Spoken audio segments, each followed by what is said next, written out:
Yeah, the crawler wild's always bringing me home. Crawler wild's always bringing me home. Crawler wild's always bringing me home. I'm gonna get settled anyway, too. Oh, yeah. Perfect. Well, oh, hi, puppies. Hello, wild ones. Welcome to another episode of the Find Your Wild podcast. Today I have Jordin from Snakefulgrace and her two pups with us, which is obviously very appropriate. Waffles and Luna. This is Waffles. He's a big, fluffy throwback Pomeranian, so he Oh weighs my about gosh. 25 pounds. Wow. And then this is Luna. She's just standing here, well, sitting here like a good girl. She's No. a pit border collie Great Pyrenees mix. Oh, that's so funny. Oh, so she's got some big bloodlines in her. Yeah, she's just a little mutt, but she's my baby girl. Little I've had her since cutie. I turned 18. Oh, how old is she now then? She just turned 10 in August. Well, this Oh, 2024 Luna. August. Luna, excuse me. Luna, baby girl. Okay, there you go. My big girl. There you go. No, I have a 100-pound Newfoundland too. I think that I told you the last time I saw you. Newfies. Yeah. Yeah. For people that are listening, me and Jordin first met at Animal Con in, when was that, October? I I think. think so. Yeah, I think it was October.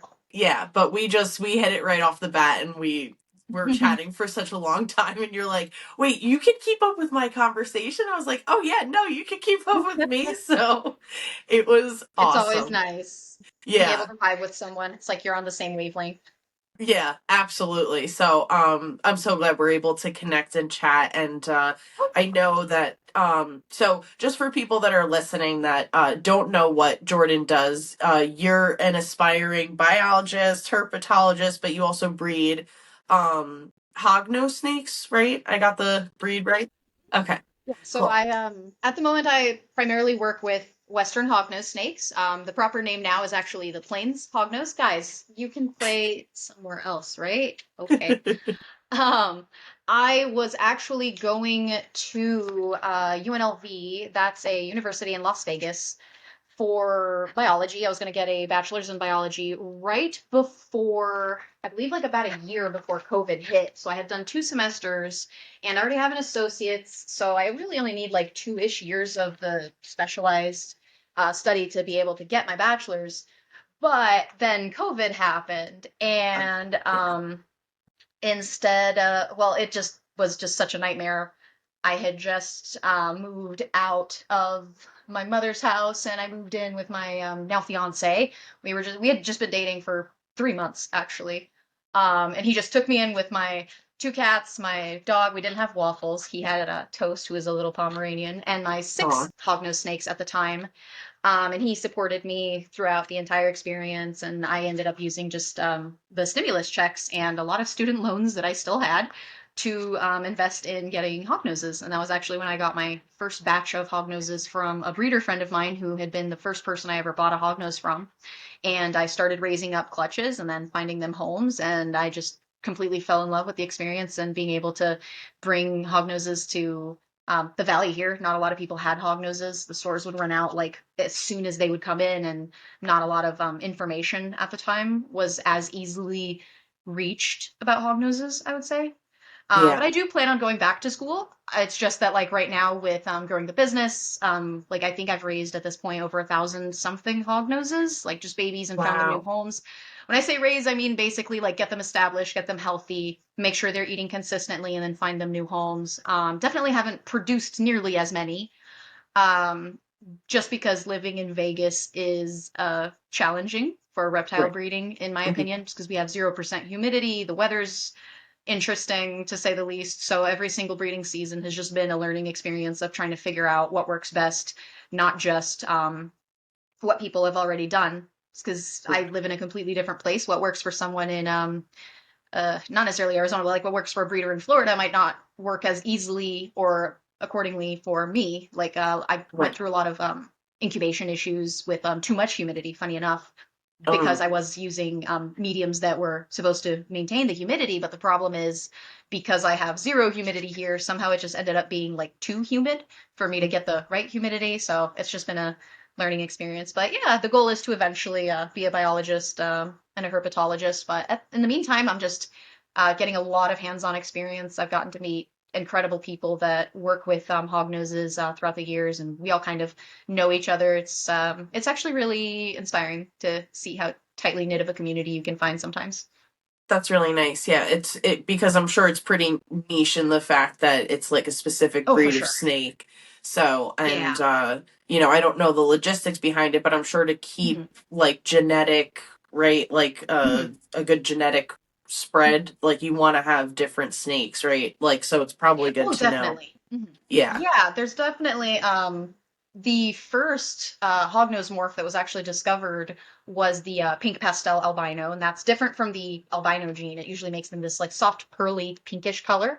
Mhm. They can look a lot like albinos as babies, but as they grow, they kind of soften up. And that was actually the first morph that had been like introduced into captivity. But unfortunately, that individual had some neurological issues and low fertility issues. So it actually took a lot of dedicated breeding and outcrossing to get the gene to a place where it's like a healthy gene. So just that, and that happens with a lot of other snakes too, usually with albinos because it seems to be a recessive gene most of the time, Mhm. where people get so excited to produce visuals that, and they try to essentially maximize the amount of profit that they can make as demand is the biggest when it first comes out, that they make a lot of shortcuts and they forget to outcross and introduce new bloodlines, which over time introduces breeding depression, which is essentially when you start running into issues of fertility and other health issues just due to lack of genetic variety. Right. Yeah. So that's so interesting too, and it seems super important to make sure you're Hmm. coming up with like, and if you're going to be a responsible breeder, to make sure that you add those genetic diversity in with in with your snakes too. How long would you say that it usually takes, like for hognose when you're breeding them to like have babies? How many do they usually have? See, I raised my first like babies when I got them. They were about, I think they were like 7 to 8-ish months old, which a lot I'd say like the majority of hog noses that are usually available for sale are gonna be between like I'd say that like I'd say like maybe 5 to 8-ish month range. Right. Other than the ones that sell pretty much as soon as they're available. So like your new morphs that have extremely high demand, new combos. Let's say I'd say at least 2-ish to 3 years if you got like a breeding pair as babies to get them to maturity. But it also depends on the hognose. Like I've Mhm. had some hognoses reach maturity at about a year and a half for a female, which is not common.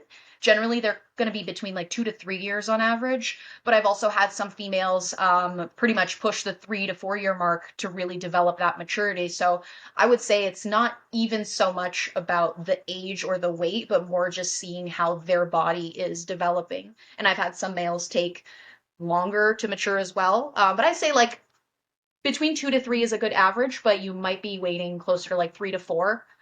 Worst case scenario, there's no harm in ever just giving them more time to develop because you're going to end up having like better clutches, better fertility from everybody involved. Right. So I think like it's less time than if you were to try to breed boas though. So that's a good thing. Boas Right. take like I think 5 to 6. I'll let you know when I manage to successfully breed some.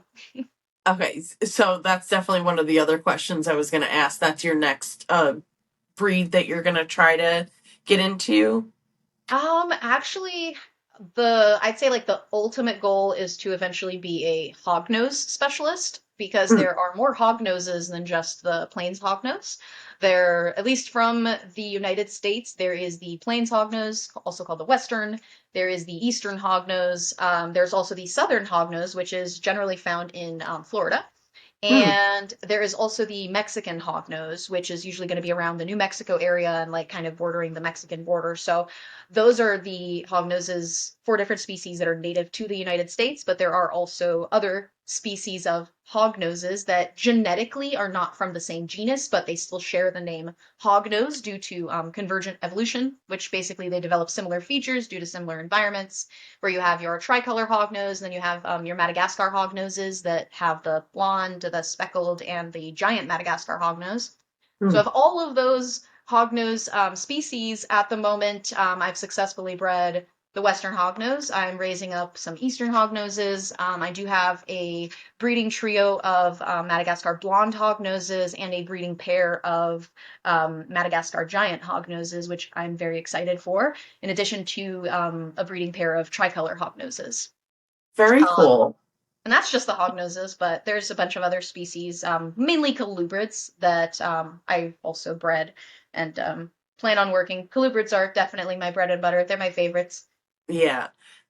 So the boas you were talking about, is that just like a side project, not something you want to like get into, but Yeah, I do like boas.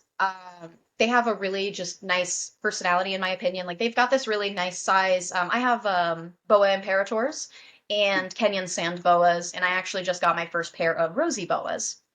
Hmm. But I do definitely enjoy variety. I'd say garter snakes, waffles. Your tail is so fluffy and curly. Just move your little It's booty so that way. It's cute. so cute. Um, I'd say I'm really excited to breed like garter snakes as well, Kenyan sand boas. I've successfully bred California king snakes in 2024. That was my first time successfully breeding them, which is very exciting because I'd been raising them for a while. And funny enough, the first species of snake that I actually ever produced was corn snakes. Mm. Oh wow, that's so cool. And Yeah, they're good little noodles. where corn snakes found again? They are also native to the United States. Funny enough, you can't have them in Georgia because they are a native species there, Got it. Okay, right. So that's which is probably kind of funny, interesting. Yeah, just given how many like color morphs there are. But the main reason that um, wildlife usually doesn't want to have like those species even allowed in captivity isn't so much because oh, you can't make sure that the animal would survive in the wild. It's the risk of that captive animal escaping and surviving in the environment and introducing pathogens that were in captivity that wild right, specimens have not actually been able to build a tolerance to.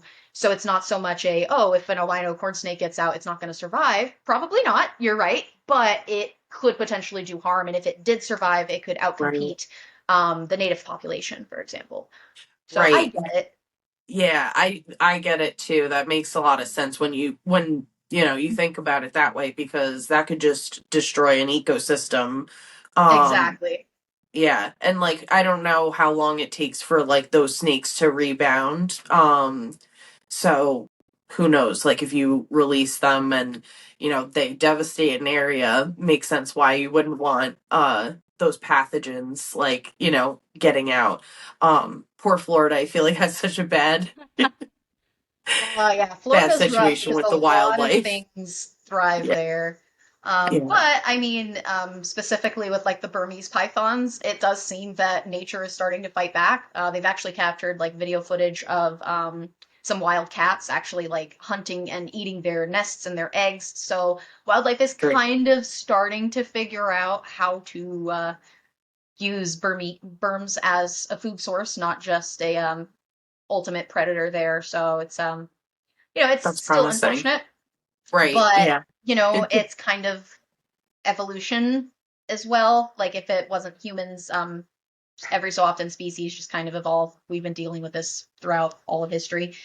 Right. It's good that the species are actually kind of like evolving Mhm. to then Yeah, be new like food use it as a source. resource too. Like, okay, hey, you know what? Here are like a bunch of these Yeah. eggs. I know that they're pretty protective over their young, right? Yes. Yeah, Yeah. pythons in general will they're one of the I'm not sure if it's every python, but I do know that it's the majority of pythons, including that's going to be your ball pythons, your reticulated pythons, and your green tree pythons. They do maternal incubation, so essentially they will wrap around the eggs and keep them safe, and they'll actually have these not, I don't know if it's a muscle spasm or like muscle twitching or vibration, but they'll essentially vibrate their body to generate heat through movement so that they can actually incubate those eggs, and they do keep them safe. Whereas your live bearing snakes and your egg laying snakes that are not pythons will usually just kind of find a good spot, put it in there, and for them there's no more maternal instinct other than all right, good luck, bye. Getting the eggs out, putting them in the safe place, and that's as much as They it. yeah, They do their best. It's like, hey, this is a nice humid spot. This is comfy. Okay. Oof, that felt good. There Get you that go. weight out of my body. Let's go eat. I'm hungry. Yeah, right. Is that what the hognose snakes typically do too? Is they like lay a Yes. clutch and then they just Yeah, generally hognoses will kind of just lay their eggs in a nice spot. They'll hang out in a place that is humid a little bit, a good place they can like bury their eggs. It's very common for them to like actually like dig and burrow and bury their eggs in like this nice mixture of like moist dirt, clay sometimes, and then they Mm, kind of just leave. Whereas in captivity, hognoses occasionally eat their own eggs because hognoses in the wild also eat reptile eggs as a part of their diet. mhm. So that does occasionally result in very stressful situations for breeders because some females might not just leave the lay box. They might go, "Oh, food! Yay! I was so hungry," because they didn't really have like anywhere else to go. Whereas in the wild, they Um, would have just laid the eggs and then left. right. So that's so interesting. Has that happened to you or you just know of that? Mm, to me, not yet. Okay. Cross my fingers. I hope it Knock on doesn't wood. Yeah. happen, but no guarantees. Right. Haven't had You any never males know. get eaten, but I've had attempts before. I just managed to catch it before it was too late. Oh, good. But yeah, um, hognoses are an interesting species for sure. Yeah, I was gonna ask you, so like what is that process like, especially for like breeding, like when you know that their bodies are ready for uh like to be able to breed, then what's the process like from there? The age, generally, I'd say with females, in particular, it's really weird, but like their neck kind of fills out. Whereas when they're Mm, babies, they kind of have this adorable little like cotton swab look to their body. yeah. But as they get closer to their adult length, because they'll generally kind of get long before they really start to put on weight, Yeah. as they get closer to their adult length and begin to essentially develop that maturity, their neck, like kind of like right here and along their jawbone where they get those cute, adorable puffy cheeks, starts to kind of fill out and it gives them this different mature look. So their neck becomes a lot less noticeable. It's not as cotton swabby, but they're also not Um, fat. Like there's no like scale right. spread or anything. It's not just them being obese. It's literally their like facial structure develops to be more like flat Mm, than round. And then that's just one of the things. The other one is their tails become a lot more defined. Visual tail sexing is not always the easy, well, I wouldn't say easiest. It's not always the most accurate with Western right. hognoses, but when they do become mature adults, it is significantly easier to tell because females will get this like very thick base and their tails will Mm, become a lot more stumpier. Whereas males, their tail kind of stays a similar shape. The difference mm, is it starts kind of filling out. So it becomes a very similar thickness almost throughout the entire tail as their hemipenes develop. And the females, generally, as they thicken, the tip of their tails kind of tend to stay the same length, but because their body is thickening, it gradually widens up that cloacal scale and that hip area, so to speak, when they do reach that mature body structure. Oh, okay. Cool. I like that. Yeah, That's it's really fascinating. it's so fascinating. Yeah, I feel like every time we chat I learn like so much, but it's like so fascinating Aw. to me too.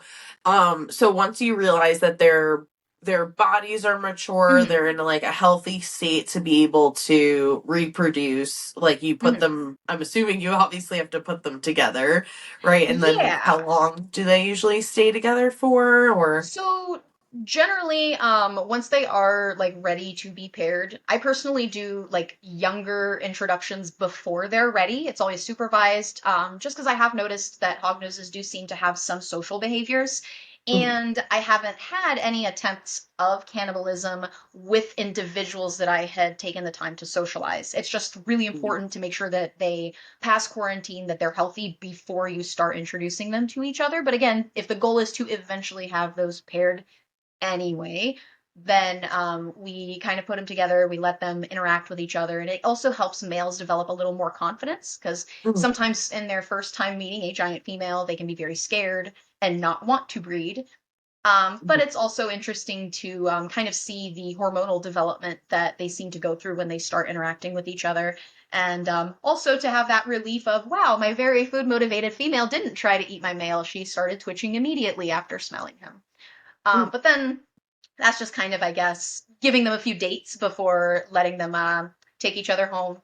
Where generally I will introduce them first. This is the way that I do things, and this is different from what most breeders tend to do. I kind of adapt a lot, and I'm always trying new things. But in general, I'll have like a really like a nice long clear tote, and Mhm. I'll leave the male and female in there together in, quite frankly, in a room that I can watch for like the first day or so, if it's like their first time spending that much time together, Mhm. just so that if for some reason something does go wrong, if the female has a food response while they're together, I can hear and see it more quickly. But generally, I won't even leave them together if I don't notice any like twitching from the female, because I Mm. want the twitching is basically a social recognition between them. It's not necessarily a breeding response. It's Mhm. more of a communication of, oh, you're the same species that I am. I recognize that you're not food. And you'll Mm. notice not just hognoses will do that, but even some other snakes will do this like soft twitchy motion when they are near other snakes, which is why sometimes baby hognoses will actually do that as well. Mm. Um, that's a cricket. I don't have anything in my house that eats crickets. Oh gosh. Not Right? anymore. Like the one house that you Uh, visit. the Are one they big house. by you too? There's a lot of crickets in the area. Like every so Okay. often when it rains, there's just baby crickets everywhere. I was like, how do you guys produce so easily in the wild, yet I can't like produce you guys on my own? But anyways, so generally So, like females twitching, the males in there. I like to see breeding behavior, but once I do make sure that they're at least okay with each other, then I yeah. do eventually put them back into the breeding rack. I try, the goal is to not have the snakes in racks their entire lives. I really love having bioactives and good enclosures with enrichment. I like to take them out. Sometimes I'll go for a walk with them, like down to the cafe, and I'll just kind of have a hognose on me, or sometimes even my other snakes. And the majority of them do seem to at least not get stressed by it. There's like lots of tongue flicking. Sometimes they'll like do these adorable little like groovy neck dances in the sun. Uh-huh. But if they do get stressed from the experience, they just don't eat the next time that I offer food, which is usually a few days after that. Then I just kind of give them a whole week. Then they go back to eating, and I'm like, okay, you didn't necessarily enjoy that experience, so I'm just gonna let you chill at home. Right. But during breeding season and egg laying and all of that, it is a lot easier to kind of keep an eye on them, make sure their body condition is nice and healthy when they are in racks, because then I don't have to dig around to look for them in like I Right. would in the situation I would in a bioactive. Um, Mhm. but it is really good for like their muscle tone development as well, and that's kind of the biggest thing that I look for. So once they're together, I'll generally just leave them together for 3 days, and then I'll separate them, feed the female, and then give them 3 days apart, and then reintroduce for 3 days. And I kind of do that until I either see a confirmed lock myself, or until I start noticing that the female is no longer interested in the male, or vice versa, which is generally if they're like in complete opposite ends. Uh, it seems that once they get the job done, or they simply don't like each other, they'll Yeah. generally be very far apart from each other. Compared to when they're first interested in each other, they'll be like kind of snuggling. They're not actually snuggling, but they'll like kind of be together a lot Right. more. So if they start staying apart, that's generally my sign to separate them, because if I do leave them together, that will be much higher chances of them getting stressed and the female potentially just eating the male because she's done. She's like, please go away. I'm done. I've had enough. Yeah. Hi, wild ones. I hope you're enjoying this episode of the Find Your Wild podcast. This episode is sponsored by my clothing brand, FemmeSauvage, and you can find a discount code and link in the description. So check it out. We have a lot of amazing designs, and $5 of the proceeds goes to different charities. So please feel free to check it out and enjoy the rest of the episode. Thanks so much. Yeah. Then Wow. yeah, you see the lock, and that's then it's just making sure they get lots of food, lots of calcium, and then keeping an eye on their shed cycle. Generally, after they shed, um, they will tend to lay an egg clutch about I think like 2-ish weeks after that. Okay, cool. So like that gestation period, how long is that total? It's roughly, I'd say like close to about 2 months. Okay. Yeah, that's so interesting. And how long is the lifespan of a hognose? Or like one a captive one? Activity right now, their lifespan seems to be, I'd say like normally hitting between like 10 to 15-ish years. Wow. However, I do theorize that hognoses can have a longer longevity. I just Hmm. think that our husbandry and care of them is not quite at its peak. Like I think there is place for improvement. Similar to how other species, when we first have them, their lifespans are shorter in captivity, but over time, as we improve on their care and their husbandry, their lifespans do gradually increase. Because Hmm. I don't necessarily think that hognoses are dying of old age. I think that they're dying from other like potential internal issues from either an inadequate diet or inadequate exercise or Hmm. something along the lines that we just basically non-perfect husbandry. I'm not going to say improper, but Sure. Right. not perfect. Whereas let's say if Right. something manages to become old and reach the end of their lifespan, then they'll generally at least show some signs of being old. Whereas your corn snakes, when they're like 20 something years old, they start to develop cataracts. You can see their scales dulling. They start losing a little Hmm. bit of weight. They generally seem to become old snakes. Whereas I don't think, excuse me. Bless you. Whereas I don't think that hognoses are quite there yet. So I think there's a lot of room for improvement, which is one of the reasons that I do try so many new things, because I want to figure out how to best take care of this species, how to really help them reach that peak lifespan, essentially, because they are absolutely Yeah. incredible. But right now, I'd say like 10 to 15 years is pretty good. I mean, that's more than a Great Dane. Yeah, it's like it's interesting because I guess I don't really know like too much about snakes, but like Mhm. honestly, like after holding a bunch of them at your Mhm. like at your booth at Animal Con, and then I held like a couple of more. I Mhm. think that was like the first time I've held snakes since maybe I was like a little kid, Aw. at like a birthday party or something like that. Mhm. But they were just so cool, and they really did seem very kind of personable. So like it's very cool and also like surprising to be like, oh, they do live a pretty long time. Mhm. And it's Mhm. good that there's like, people focused on good husbandry and like how can we do better and how can we learn more to, hopefully expand the lifespan of these animals too. Because that's important, like if you're especially if you're a breeder and like you're having these animals in captivity. I think that like I was talking to Emma Locke about that too, is that I think in the pet sphere you see a lot more people caring about like the husbandry and like how you can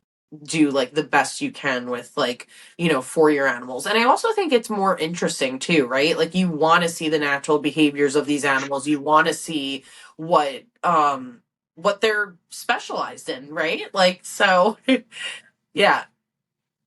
What so like speaking of like specialized, like in the wild, like what do hognose it like I remember chatting with you a little bit that about this at Animal Con, like about the cage size for them too, because they're usually eaten by other predators out in the wild, right? So they don't like a lot of space or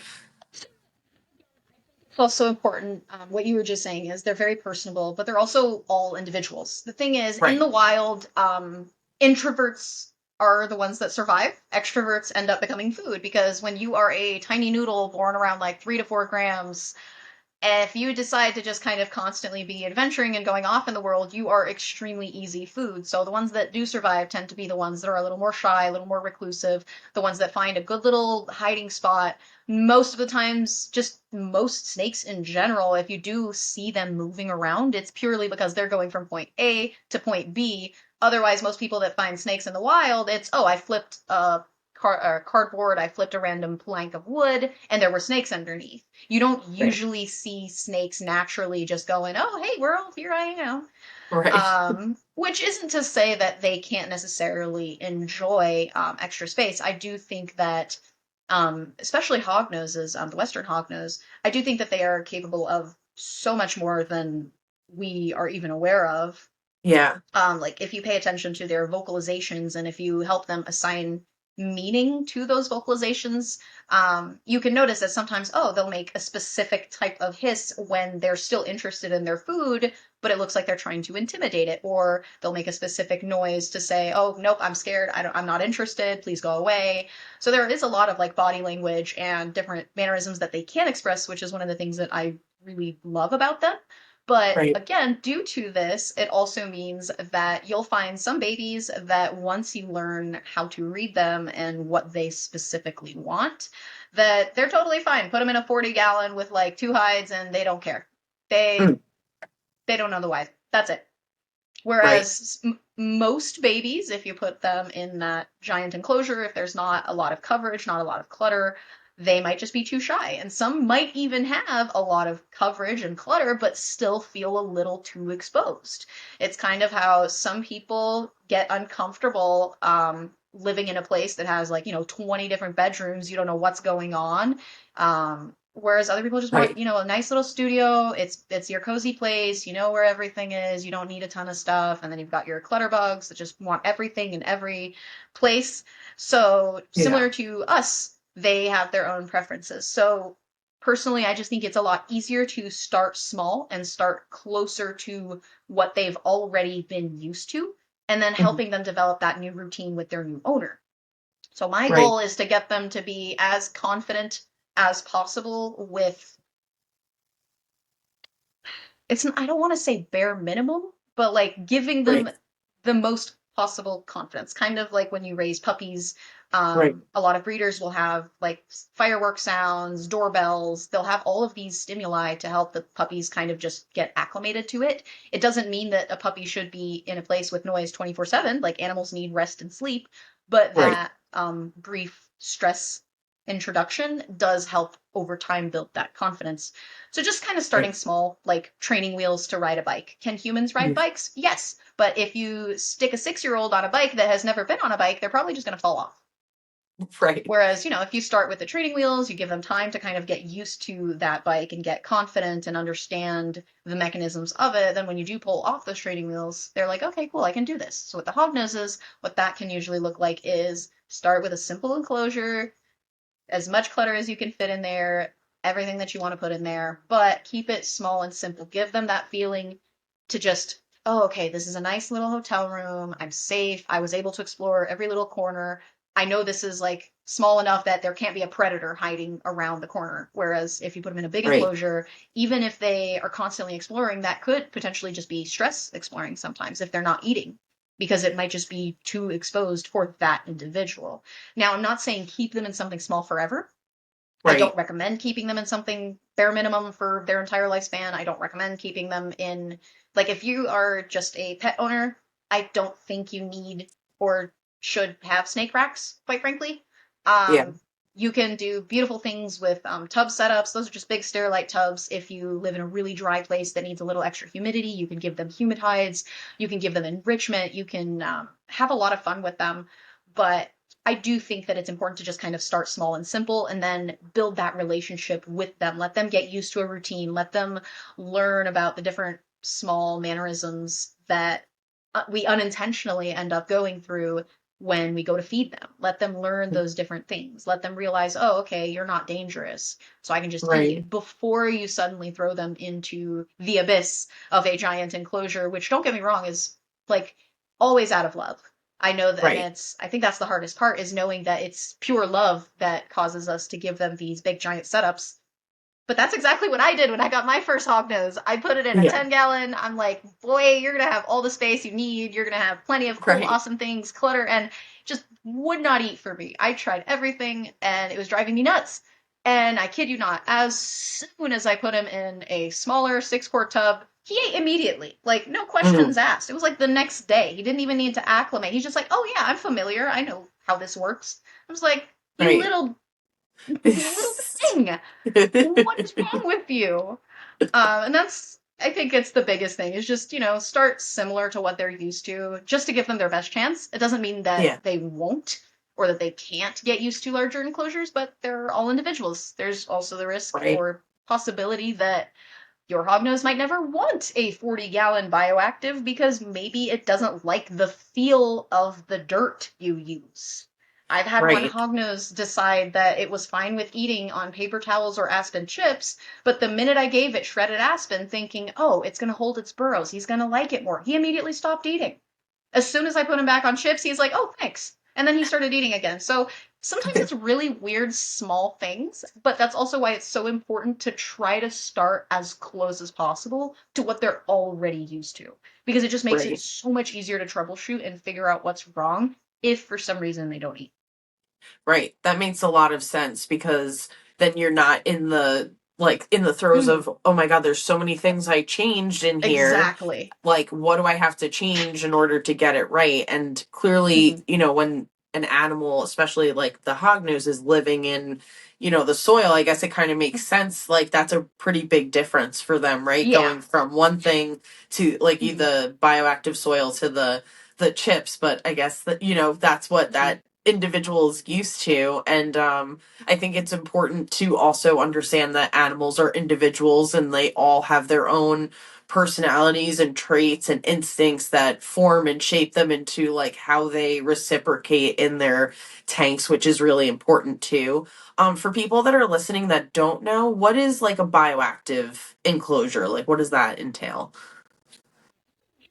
Bioactive, the bio would stand for life, so active life. Hmm. Enclosure is gonna have like your plants, so it'll have like living plants instead of fake plants, and more often than not, it'll have a cleanup crew. Those are usually gonna be small little isopods. Those are like roly polies, Hmm. um, like and other little small bugs. So they can be springtails. Some people use darkling beetles, which are the adult form of mealworms, actually, Oh. to kind of help break those natural waste down. So they'll kind of like help Mhm. break down your primary living animal there. So that would be your snake or your lizard in some Right. cases. It'll help break down the shed skin. It'll break down anything else that's like in that soil and kind of keep it active. So they break it down, the plants absorb that, and then they grow. So it's kind of just a nice little ecosystem. Of Mm. course, you do still want to occasionally spot clean, especially if you have a really large snake like a boa that has a very big, giant poo poo. You want to kind Yeah. of spot clean that a little bit, get your little doggy bag, just pick that out. But Right. generally, the cleanup crew is going to kind of help keep it a little easier. It's more of a naturalistic setup that the goal is to approximate what they would be experiencing in the wild. Cool. So you'll usually try to have like a natural mixture of soil and things of the sort to help replicate that. But again, not every single hognose and not even every snake does well in them because they're still Right. individuals.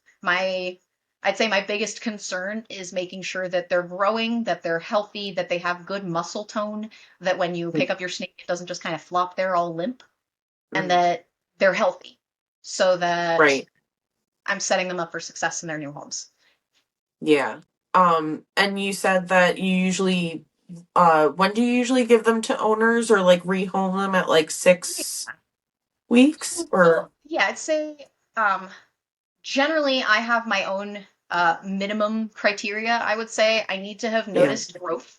So if a Hmm. baby hatched around 4 grams, or if a baby hatched around three, or even if a baby hatched around like 6 or 8, I want to make sure that it's actually gained some weight and that it's shedding and that it's growing, which can take at least a few months usually, just because the risk of failure to thrive, which is something that happens, especially in species that produce a lot of offspring at once. It's kind of quantity, not necessarily quality.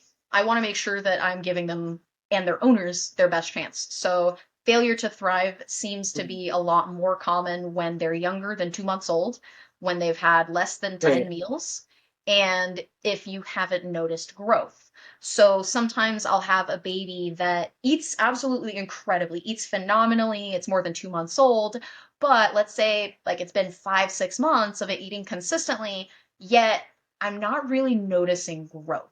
That can usually Mhm. be an indicator that there's something else wrong internally that is probably not gonna probably gonna indicate that that animal might not make it. So even Right. though I could sell that animal and hey, it's eating great, it's been doing incredible. The fact that it wasn't growing to me is a symptom of future failure to thrive. And by Right. no growing, I don't just mean like weight, I mean like length as well. because Mm-hmm. hognoses tend to get long because they're a pretty small snake. Generally, males will be between like 1 and 2 feet long on average, females between like 2 to 3. So when you're that small, you don't really grow that fast. But they do tend to get a little longer and they kind of go through this like lanky teen phase before they kind of thicken up. Think of like teenagers getting real lanky and then they chunk up and then they stretch again. Snakes can Yeah. do the same thing. It's just with hognoses, it's a little more noticeable because they don't shed as often as other snakes. So it's not Mm, uncommon for someone to bring home a new baby hognose and it still not have shed for them maybe like 4 months later. mm. Whereas your corn snake's probably going to be shedding like every 6 weeks. Oh, wow. Yeah. So it really It's a pretty big depends, difference. Yeah. So it's very specific to obviously what um that snake is and how did I ask you how many they have in a clutch at a time? Um, you did. I just didn't answer it yet. I don't remember if I Oh no, did. you're good. You asked it including in the question of what does the breeding process look like. So I'd say generally most of my like first clutches, like first clutch females, I've had anywhere from 4 to 12 eggs. So I would say like the average is probably going to be about like 8-ish eggs, like 8 to 9. Mm. But like I have had a few females that laid 4, and I've also had a few females that laid 12. When they're like older multi-clutched females, it's not uncommon for you to see numbers of like maybe 15 plus eggs. Mm. I think the largest clutch that I've personally ever had was 26 eggs. Two were Oh, wow. infertile. We call those slugs. But it was a multi-proven female. Like she had been breeding for a while. Um, I was also very heartbroken because that was also during my figuring out how to properly incubate to the point where the egg isn't too dry or too wet. So I was unable to hatch those 24 eggs. And it Yeah. hurt my heart very much because that poor female like popped out 20 plus baby eggs, and I'm just like, I can't. Uh, it's Yeah. still figuring stuff out, but yeah. So I'd say on average, like 8 to 10 is a pretty decent number.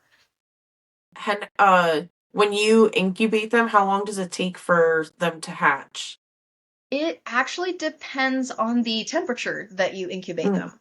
So if you incubate, generally colubrid recommended temperatures are going to be between 78 to like 84 degrees Fahrenheit. Mm-hmm. The hotter you incubate them, the faster they'll develop. I've heard of hognose eggs hatching as early as 45 days. Mm. And the colder you incubate, so closer to that 78 mark, you're going to start hitting your 65, 70, 75, sometimes even like 80 something days. I personally incubate at 80 just because I want there to be a little bit of wiggle room in case my house for some reason did get too cold. I don't want it to drop below 78. But I have Yeah. noticed the longer you give them to incubate, the bigger the babies will usually be. And that makes it a lot easier to feed them when they do hatch because I won't have to worry about like giving them pinky heads or tiny little micro fresh out of the oven baby mice. I can actually Right. just give them like sizes that are a lot easier for you to find. And in general, they develop a lot easier and just better. They have more time to Yeah. finish developing. Something you'll notice with some hognose babies, when they're hatched at higher temperatures, they sometimes don't finish completely developing. Now, this doesn't Oh. mean that they like came out undeveloped, but so the way that snakes essentially develop is the skin is kind of like an open layer, and then all of the Mhm. organs are going to develop on this outside. Once all of those organs are developed, the skin will slowly start to close and wrap around the organs, and then it will seal along the belly. So essentially, they develop from back to front. Mm. But that will usually leave a cute little belly button when they do properly fuse and finish zippering up the belly scales. However, when they incubate at higher temperatures, occasionally you'll notice this line. So essentially, their belly button stretches all the way up to their neck because they developed faster. It was basically like, all right, you're done. Let's go, instead of having time to properly finish fusing, which I haven't personally like noticed any health issues from that, Okay. but they are usually a lot smaller as well because again, they incubated fast, which means they didn't necessarily absorb all Right. of the egg yolk. They didn't have time to have as much nutrition, so you tend to get smaller babies. Whereas most of the time, the babies, when I hatch out at like 80 degrees Fahrenheit, I think my smallest baby was about 5 grams. Um, Mhm. except for my like very tiny runt eggs. Those are different. The egg didn't have enough room for them to be bigger than what they came out as. Okay, that's cool. And I also feel like I don't know, I find this absolutely fascinating, honestly. Like I've never like thought about all this stuff, and the I'm just thinking about like the I don't know, how did you word it before? The to lit like when they're like after they hatch, or the I don't know, how they live or something afterwards. The I forget what the phrase you used was. Failure to thrive? The failure. Yes, that's Yeah, what it was. failure The to failure thrive. to Yeah. thrive.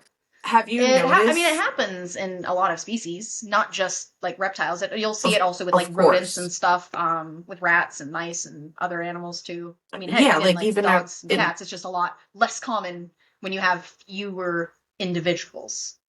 right. I was gonna say, does Hmm. like with the fact that you kind of do like low and slow, you know, with the eggs, like you don't see as much of the closure as much. Yes, yeah, because that's separate from failure to thrive. But yeah, no, definitely when you do it a little, when you cook them a little longer, I don't usually notice the extended zipper belly button. Right. Um, sometimes it does just kind of continue fusing as they grow, so it's not as Right. common for you to notice in adults. But essentially, it just means they popped out sooner than otherwise they Right. would have, like in the wild or something. But it's just it just means you're gonna have like smaller babies. It might be a little harder to get them established. You might have to feed them mouse tails, and I would rather just cook them a little longer, give them more time to kind of absorb all of that egg yolk and pop out a little bit bigger. But yeah, I generally don't notice Like the health zipper issues though. belly. Yeah. I mean, I've still had birth defects, but that's kind of a thing that just happens as you You can't breed. always control that though, but you're giving them the Yeah, best shot in order I'm to trying to at least give them the seal all best those shot. up. Exactly. Yeah. Right. And that's with anything. That's with That's with like any animal. your Yeah, exactly. any animal Hmm. could have any sort of different genetic Hmm. backgrounds or Oh, genes for sure. attached to Yeah. them. You If know, I there's notice so like a much. particular Yeah. pairing, like if I ever notice an issue, like if a lot of the clutch tends to go bad before they even hatch, or if I notice increased like ratio of birth defects, let's say like one or two Right. in a clutch is usually like, okay, that happens. But if it's like every single clutch or more than one or Mhm. two, I'm going to be a little more concerned now. There may be like a genetic incompatibility between the parents, in which case, just for some reason, they aren't meshing well. In Yeah. which case, I'll try pairing them with other snakes. And if everything goes well and that issue is not present, then the issue wasn't them, it was a pairing issue. Which, funny enough, I have had happen with with one of my ball pythons, where she was a Mm. proven breeder, and I had pictures of the clutch. Everything was beautiful. The male she was paired to was also a proven breeder, had babies, beautiful babies, and for some reason, when they both paired together, every single baby in their clutch came out with a kinked tail tip. It was Huh. all after the cloaca, so it like wasn't necessarily like detrimental to their health, but it did Right. indicate that something didn't quite go well. It could have Hmm. been like an incubation issue, like maybe there was a temperature fluctuation, or it could have literally just been that those two individuals just weren't the best genetic match for each other. Right. Which happen I mean, it happens with humans. Like we can carry a bunch of recessive genes that don't necessarily cause issues until an individual gets both genes from both parents. It's like with Sure. merle in dogs. Like you can still produce merles and they can be healthy. Just Right. you don't want to put two merles together because if they get the gene from both parents, then you're going to start running into issues. Yeah. That's actually my dog finally came down, Watson. He's a red merle. So Oh, adorable. yeah, he's fixed, so he can't have kids, and he's also 13. But Multiple things there.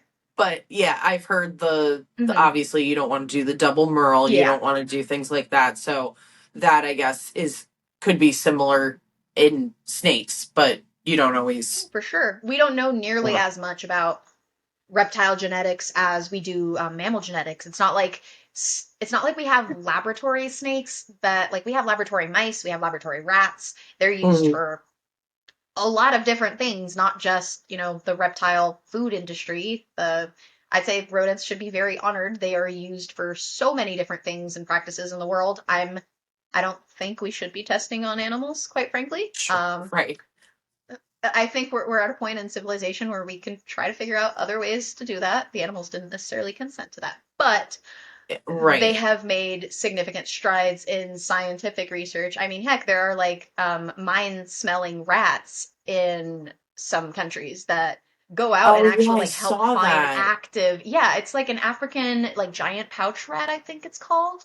Unfortunately, you can't Yeah. have them here in the United States, but they look awesome. They live 4 to 5 years, which is like double the life expectancy of most rodents. Yeah.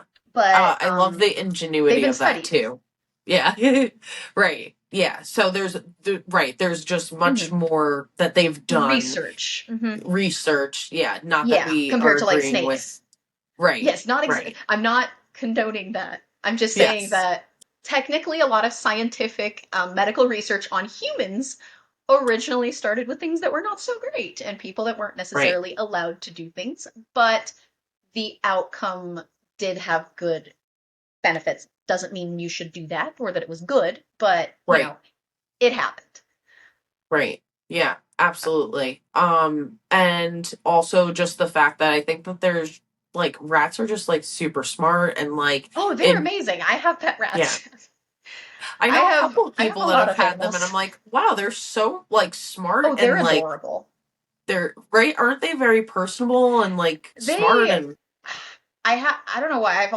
It's always the boys that get me. Like I just every single rat that I've fallen in love with has always been a boy rat because oh, I've been breeding them for a few years now and they're they're amazing. Like oh, they're just absolutely incredible little animals. I love them. They're my babies. oh, It's one of the reasons that we even produce them for feeders is not necessarily because, oh my gosh, snake food. It's because I think that they're such incredible animals that they deserve to have love and care and kindness and be treated like living, breathing animals, regardless of their purpose being food.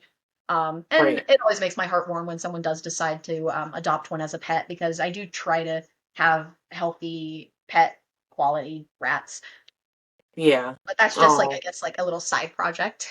Yeah, yeah, I know, right? Like, I feel like we're the same in the regards of side projects. I could probably go off on a tangent on how many side Hmm. projects I have, Oh but my goodness, right? yeah. Speaking of side projects, I love your shirt, and we also Oh, connected thank over you. your artwork. And Yeah, I think I had a lot of stickers with me at Animal Con. That was the one thing I was able to bring with me. And yes, our first actual like t-shirt design for our like logo was the one that we had at Animal Con. yeah. Yeah, no, Tell this me is about oh, that I love design this that you one. have on your shirt too. It's so cute. Ah, thank you. This is actually one of my favorite designs, honestly. So this is a female Stormcloud. That is my favorite morph. Mm, They get this like really nice soft steely blue color, but in particular they're making a heart, and this is a little so cute. male. It's a little male coral, but it's kind of funny because I kept like the sizes accurate, whereas the female is much bigger than the male, and it's just like Mm, nice and small compared to the yeah. female. This exact design, it's actually the second time that I've made it. I made this design for the first time, the first year that I started doing digital art, and then I don't know why, but I decided to kind of redo the design again. The Mm. second year that I was doing digital art, which would have been 2024, just for funsies. So sometimes I'll actually compare and contrast the both of them to kind of see the differences and like what I've improved and how different it looks. And I really like it. It's just I think there are Me not too. enough cute snake t-shirts that are just cute snake t-shirts out Yeah. there. So I try to introduce that. Funny enough, I think most of my designs are all just t-shirts that like I would want to wear. So the goal is to slowly over time have every merch design that I have. Like that's just gonna be my entire closet. Yeah. But Yeah. one day. I love that. I mean, obviously that's what I do too. So like I have all my I just kind of wear all my own stuff too Yeah, of now. course. And also because it's just like all the stuff like I make sure like the Hmm. quality's really good so Oh, it's for actually sure. stuff that like I really Exactly. live in. I Hmm. actually have to like kind of like re-up on some of my stuff because I feel like I beat it up wearing it so Oh my much. goodness. Yeah, I didn't realize how much of a favorite some of my shirts were until, man, until like I'd say like maybe 6 months later. But the thing is just like it would constantly just be washed and then like immediately used again. I'm just like, oh man, I'm just like wearing this poor shirt out. But Yeah. that happens when you wear a shirt a lot. Well, It just and makes me it's happy. good because that means you like it and you know Yeah. what? Just do stuff in life that you like. Hmm. So, Yeah. Do the yeah. things you like. That is So what that's inspiration stands for. yeah, In right? spirit. Exactly. You're aligned with what you should be doing. Right, exactly. And I was going to ask you, so you started art like when so you started digital art a couple years ago. Have you always been an artist or And I'll say artist lightly. Like I've started like drawing a little more consistently when I was 12. It was a lot of like Mhm. Pokemon. A lot of Pokemon. So I Hey, had like that's little fine. Pokemon characters with names, and I would like go online, and the internet was new and fun. I would like role play Pokemon trainer stories and stuff, and do little drawings of the characters and whatnot. Aw. That was all just traditional art, though. I tried digital art like a few times with like a Wacom tablet, and I just never quite was able to figure it out. But Yeah. then, so gosh, memories. So it's weird because Christmas was just now. So I not this Christmas, but either the Christmas before that or the one before that. I think it was 2023. Hmm. That Christmas, my dad had actually gotten me an iPad and an Apple Pencil for my birthday, or Christmas. I think it was kind of both. I was born like Yeah. 5 days after Christmas, so ooh. Got it. Yeah. Uh, but it was a very expensive gift, and I could not fathom someone giving me such an expensive gift and not using it. So that Right. was kind of when I had made the decision, all right, I am going to actually figure out how to do this. So I like watched some art tutorials, and after doing a few art tutorials, I kind of just started experimenting and like figuring stuff out. I had already done a lot of like snake photography with the snakes that we would list on our morph market. Hmm. So I had a lot of good like references that I was copyright allowed to use because they were my photos. They were the snakes that I physically had. So there was no like Right. copyright issue. And then it was a lot of kind of starting with that as a base to have a rough idea of anatomy, and then over time slowly developing like a style for it. And just sometimes they're Yeah. just funny little they're not clips, but little comics that I make sometimes, just a funny Hognose thing. I mean, And then it's other times very they're good just fun for designs. yeah, it's I'm sorry to cut you off, but it's very Oh no, you're honestly fine. your artwork is very good for someone that says that like you've never always been doing art. You know, I would have Oh, I well, guess thank just you. assumed that you Just don't ask like me to always draw did it. like a rat. Yeah. I'm really I am not good at drawing rats. Well, yeah, you know, it's funny that I would when I was younger, I mean, I always did art, but I would say that I was always better than at drawing animals than I was at Oh, drawing for sure. people. People are weird.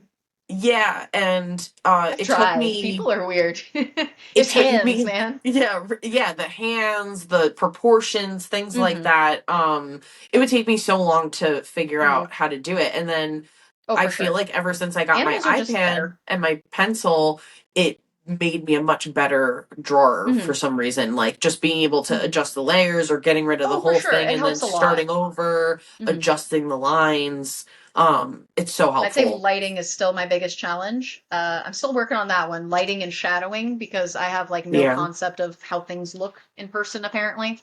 I'm just like, here is your light source. Here is what it should look like. And I'm that's like, a I just lot got some harder. shadows here and like some light here, and I'm hoping for the best. I'm not trying to be Right. accurate. I'm trying to make it look good.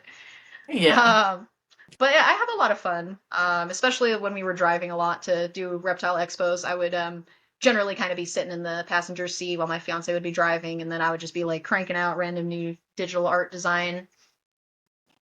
Yeah. How often do you guys do different markets? Like, how many do you usually go to a year? Tough question. So it's been like increasing, I'd say.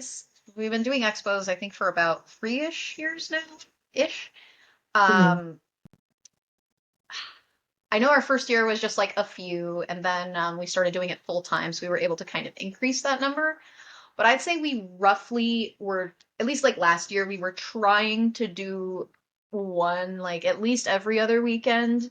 Mhm. But there would be like some weekends where there would be no expo, and then there would be other weekends where we would end up like splitting up into like teams of 2 or 3 and doing like 2 or 3 expos that same weekend in different locations. So it really does depend.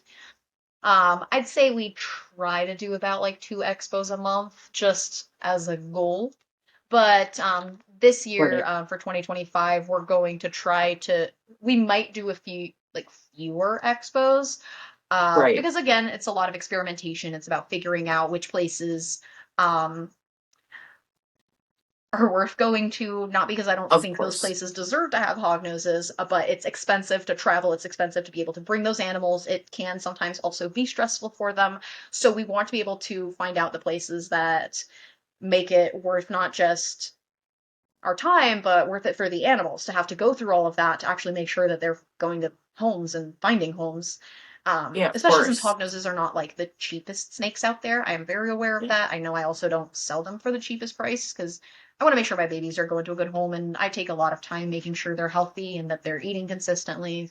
Yeah. And I try really hard to be there for people when they whenever they have any issues, because they're my children, regardless of if I hatched them or not, or if I got them from a friend or another breeder. They're all my babies. I want to make sure they're doing okay, and that takes a lot of Yeah. time and effort. Yeah, absolutely. To just diagnose, figure out what's wrong. Because, like you said, Hmm. it could be something It could very be something I intricate to. have no control over. Right. Yeah, absolutely. So, I think that's like honestly super important too. And like, as a breeder to be able to, and like, even if it's not your hog nose, like just being Yeah. able to be a resource to somebody, make sure that these animals are kept in the best condition and to try to help them is like super honorable and like important. I think just like, for the species as like a whole and One for of the pet reasons owners. we Yeah. started the YouTube channel too is just a lot of little things that I've learned over the years. This year, that is one of our goals. Is we might do like fewer expos, but I do want to try to post more content onto our YouTube channel. I recently got a very awesome Christmas gift from my fiance. He got me those like Meta glasses, which I'm really looking forward to because I can actually like film like first person view of what is going on, and that will make it so much easier for me to like show like feeding techniques and tricks and things that like Mhm. I do when I'm feeding the animals that is a little harder to explain or film with someone Oh else yeah. filming or with you doing something, and it'll even potentially be like less intimidating for the animals to not have like a phone in their face. Like I already wear Hmm. glasses. So I'm really looking Right. forward to being able to do that and hopefully getting some like really nice footage and being able to share more things that I've learned over the last few years, just working with them. I'm so excited. That's so cool. And I Yeah, I'm pretty excited honestly, you too. kind of made me like really love hognose snakes. And I was like, I was talking about it to my husband. I was like, I don't know, they were really cute. I really liked them. He's They're like, that's all adorable. you. But yeah, I don't know. It's been sitting in the back of my mind. So maybe in the future. Yeah, well, let me know and I'll always find you the perfect little noodle. Yeah, absolutely. They're adorable. Yeah, they are little noodles. They're so cute. Um, and then you also have music that you're coming out with too. So like you're like the ultimate dynamic like person having like the Uh, jack of all trades, but She's like creative um ADHD. That's what it is. Funny enough, the music. Now that is something I can say that I've always been into. yeah. The art was kind of like I always enjoyed doing things, but I'd say music was I was born into music. My mom was she was my mom's job with me growing up was like being a singer. So she would like go to like restaurants and she would like do shows on stage. She had a band. Oh, So I'm pretty sure wow. I have some hearing loss from being 5 years old during like random jam practice, just sleeping on the floor. And they're like, "Is she gonna sleep through this?" She's like, "Ah, she sleeps through anything." And I did sleep through anything. I was just used to it. And then like my dad also plays the guitar and was a composer, I guess. Like he just write his own little songs. So I would be like a Oh, little adorable like 6 or 7 year olds. I didn't even understand the concept of like, oh, this is a chorus, this is a verse. I'm just like, this is a nice tune and I've got some lyrics. And gosh, I just would constantly write music as a kid. And when I was 16, I technically like had my first CD produced. It was my birthday present from my mom. She had a friend that was able to put together like a bunch of other, basically like the music part of it. But oh, generally, wow. I've always enjoyed writing music. Very creative type person, I'd say. I like writing. I think I published, yeah, I think, yeah, I actually published a book when I was 15. It's Wow. on Amazon. That's awesome. Yeah, it's a lot of fun. What kind of book was that? It's called The Nothing Spirit, and the little tagline is "Nothing is everything." So it kind of like accompanies this dragon named Luna. That's who my dog is named after. It accompanies Oh, this dragon on like her big spiritual adventure where she's looking for the Nothing Spirit, and just everything goes wrong. Like she's got this one goal, and it's like kind of against her clan, and there's like magic and exploring and danger and fun things, and it's supposed to technically be a trilogy, but I am yet at a point in my life where I've been able to sit down and actually write the second book because I want to go through the first one again and make like a second edition that flows a little better because being mm, bilingual means that quite frankly there were lots of mistakes, but now with things like Grammarly I might be able to do that a little more easily. So right. that's kind of on my list of many creative projects to work on, but it's a Yeah. nice book. I enjoyed it. I think it's like 213 pages long, which isn't It too sounds so big. It's like nice, a though. small book.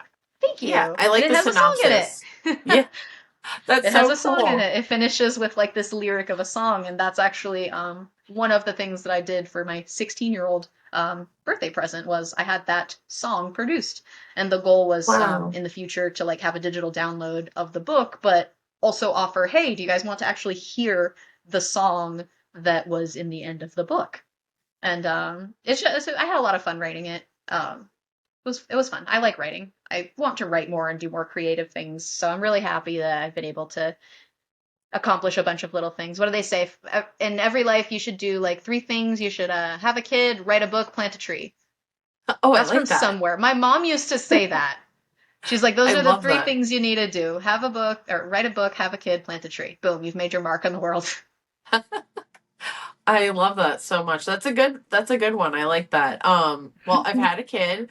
I do have a book idea in my head that's been in my head since Hey, I was in college. So, also in my long line of like ADHD, like just things one of that the I many need to things that one we of the gotta many cross things I off. need to accomplish. But I feel like my clothing business and now this podcast, it's That's things I'm awesome.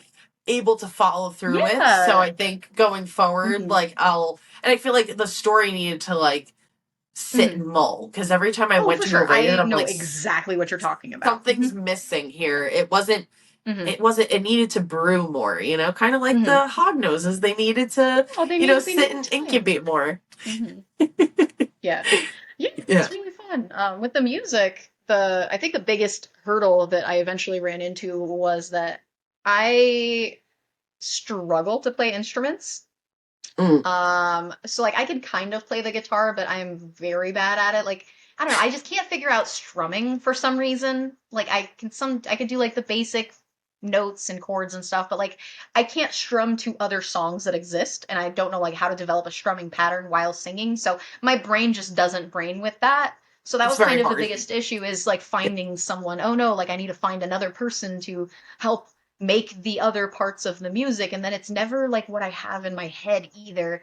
And I had tried a few times reaching Mm. out to people, and I don't know when this when this became a thing or like when it became an idea in my head. But I realized that there's a lot of tools out there nowadays, and for a while I was trying to use like Chat GPT to help me like write the melody in the background and plug it into a program like maybe like GarageBand for iPad. Couldn't figure that out. That was very difficult. So like it was something I was constantly like it was in the back of my mind every so often I would like come back to it and be like, how do I do this? How do I get what's in here to listen to?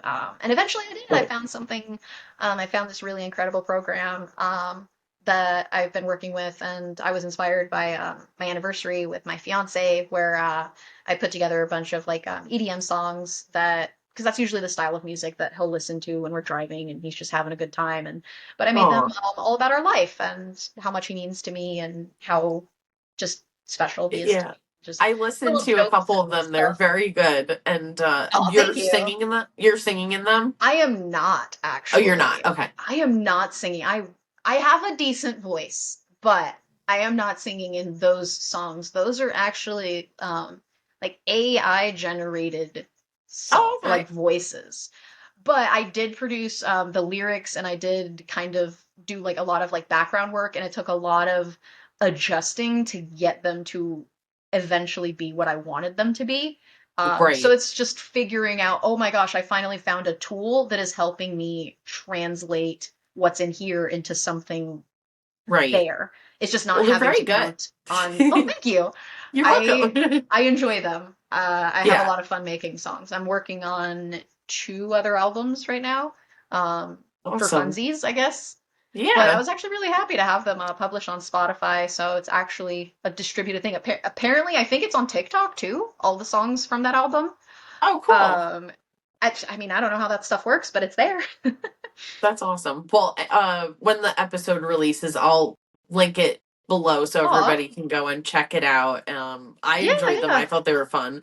I Aw, did thank listen you. to a lot more like EDM style stuff when I was in Hmm. college, but like Okay, so every it's once in a like blue kind of moon, up I'll there. put it on now. But when I listened to it, I was like, oh, I Which like ones this. did This you is listen to? good. Yeah. What? Which ones did you listen to? So I listened to Fire and Ice, and then the Sounds good. Lazy Lazy Love Day. Days. I Haha. love that. Aw. That was the first one I listened to. That one was very cute. So Yeah, I I really do liked like that. those two. I think Yeah. a good portion of them are very relatable. Not Yeah. like some of them do have a lot of references to specifically like me and him, but then again, doesn't every song? Yeah. Like every Of song will have course. a reference to something specific. They'll talk about, oh, your blue eyes, your brown hair, your long hair, your short hair, the way you smile, the freckles on your face. We don't Yeah. always identify 100% with the lyrics, but it's that feeling that we identify with. But with these Oh songs, it's yeah. literally 100% us. So that was kind Yeah. of, I guess, like the biggest thing for me. Um, One of the songs in that album is called Where the Road Takes Us. I actually have a lyric video on our music YouTube channel for that as well. Was actually written about essentially what he and I have been doing together and us going to expos and like why we do what we do. And that one makes me Oh. feel, I don't know, it gives me the feel goods because Yeah. it reminds me why we try so hard to stay positive and spread love, not hate, especially in an industry that already has so many people misunderstanding it and misinterpreting it. Waffles, what are you doing? Puppy, what are you doing? You prancing over here. Oh. She's like, I need attention. Oh my goodness. You're just Oh. scratching at the floor. Little booty head. Yeah, thankfully, we did this later in the night. My Hmm. Newfoundland takes herself to bed, so Oh, that's good. Luna does yeah, that. She doesn't care anymore. yeah, When we yeah. let them sleep in the bedroom, she's usually the first one to like go to bed. She's like, "Mom, we're done. It's sleeping time." I'm like, "How do you sleep earlier than I do?" I know. It's so fun. Well, it's funny because she's the youngest, like, not younger than my Mhm. son, but like the youngest, like, dog. And then my 13-year-old's Ozzy always follows me around. So he goes to bed when I Aw, go to bed. cute. Aw, she's so cute. Yeah, he actually Oh, is a he, fluffy sorry. boy. Oh, you're fine. I don't think he cares. Oh my god, he's such a little cuddle bug. He's so cute. He's so Aw. jealous. I can't say anything. I can't start baby talking anything, or he just starts trotting over and Oh, being in my yeah, face. Yeah, that's my dog too. That's my big dog Claire. She is an attention whore too. So I'm like trying to keep it kid Jordin, friendly. I'm just like, ooh, words. yeah. This was so nice chatting with you and Oh getting yeah, to of know you course. like more in depth. And I love that you're so creative and have like all Oh, these thank you. outlets that you put it into. And I think it's so inspiring too, because like everybody Aw. should have like be multiple and like dynamic and Hmm. like I don't know, life's short. Do whatever makes you Yeah, happy. Like explore like that's find the what cool thing fulfills about you. right now, is like you can explore Oh, for sure. being a snake breeder, being a Hmm. an artist, being a songwriter, Hmm. being, like a writer, like so many different things. And like the avenue is not small. Like you can try anything Hmm. if you really like, put a lot of Honestly, work and I effort feel into it. blessed. I have an incredible support system, and like the people that we've sold snakes to, like honestly, like so many of them are just such incredible people, and it honestly warms my heart to be someone that can introduce like happiness and love and just it's everything that I've ever wanted and everything that I've always stood Yeah. for is just love. It's just love. I Love love for that. all creatures, big, Yeah. small, fluffy, scaly, feathered, Yeah. skinned. Yeah, I feel like that's my goal too. Is like, you know, I only want to like, especially now in my Hmm. like my stage in my life, and I've like grown and Hmm. like gotten to a point where like I Trim the just want to fat. put, yeah, I just want to put good stuff out Hmm. in the world and like connect with good Hmm. people and I think and you're really gonna like the first album that I plan on releasing soon. I've already finished I it. I just can't have to wait. like actually upload it. You'll have to send it to me, please, when Oh, it's ready you're to be you're gonna listened love to. it. I Thank think you. like we vibe. Yeah, we vibe on the same wavelength. I think you're gonna love Yeah, the songs on there. They're all like very empowering, positivity, spreading love kind of messages. I'm so excited to listen to it. I can't wait. They're not EDM, Jordin. so Oh, different type. yeah, I'm very dynamic. I like a whole range of stuff. So Oh, for whatever sure. it is, I can't wait to listen to it. Yeah, I So know. Oh, we'll talk forever like this. yes, absolutely. Tell people where they can find you. I'll make sure to link everything too, but just Of so course, thank people you. listening. Yeah. Yeah, you guys can find me on Facebook under Snakefulgrace. You can find me on TikTok under Snakefulgrace, Instagram, YouTube, just Snakefulgrace. You can find us on Morph Market under Urban Dinos slash Snakefulgrace. So Urban Dinos is kind of like our parent company name for if we ever open a store. It just sounds like a better store name than Snakefulgrace. It sounds a little more like general public friendly. Got it. Yeah, that makes Um, sense. so you can find us there as well. I'm trying to see if there's anything else I'm on. I mean, I guess that's all I can think of. Yeah. But if I Otherwise, remember I'll something make sure. else, Yeah. Otherwise, I'll make yes, sure to mainly link Facebook, everything. Instagram, and YouTube is going to be like the primary Yeah. ones. Absolutely. Well, thank you Well, yeah, so thank you much. so much. Yeah, I had such a great time. It's so easy to chat with you, honestly. Like, and Aw, you're so knowledgeable, and it's like very interesting every time. And I feel like I I learn a I know lot. So, nothing. That is the only thing I know. I'm always learning. Can always learn well, more. I always think that too. So, Aw. thank you so much, Wild Ones, for listening, and we'll catch you on the next one. Bye.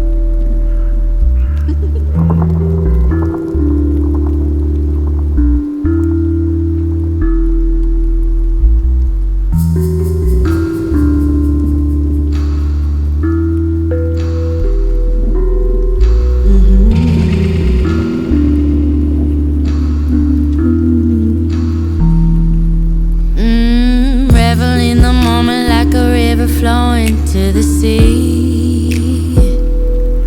I feel the energy of life force flowing all through me.